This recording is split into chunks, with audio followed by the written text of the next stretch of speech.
নমস্কার। আগামীকাল শিক্ষক দিবস।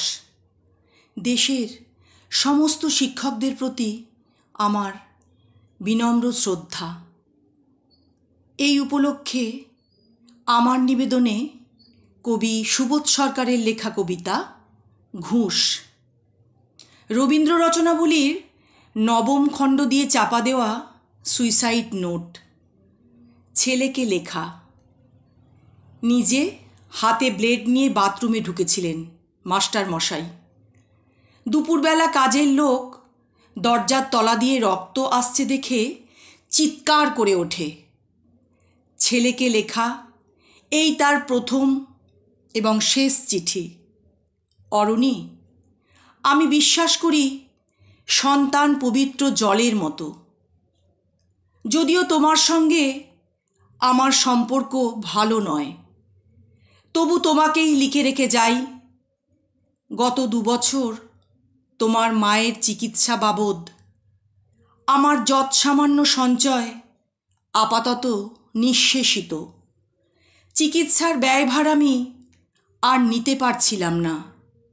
জীবনে তোমার টাকা ছুঁইনি, মরেও ছোঁব না। আমি আজীবন ছাত্র পড়িয়েছি, জ্ঞানত কোনো অন্যায় করিনি। গত মাসে আমার স্কুলে এক অভিভাবক এসে ঝুলোঝুলি করেন তার ছেলেকে নেবার জন্য। আমি প্রথম দিন ফিরিয়ে দিই, দ্বিতীয় দিন ফিরিয়ে দিই, তৃতীয় দিন পারিনি। তিনি আমাকে একটা বড় খামে 30,000 টাকা দিয়ে চলে যান। সেই টাকায় এই মাসে তোমার মায়ের চিকিৎসা চলছে। জানি না তিনি বাড়ি ফিরবেন কি না কোনো দিন। ফিরলে বলো, পৃথিবীতে আমার বেঁচে থাকার অধিকার চলে গেছে। ইতি বাবা।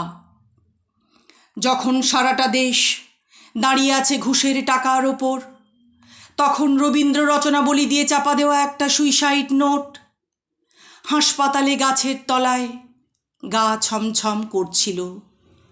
এগিয়ে গেলাম সাদা কাপড়ে ঢাকা মাস্টার মশাইয়ের দিকে, একটু বেরিয়ে থাকা পা দুটোর দিকে।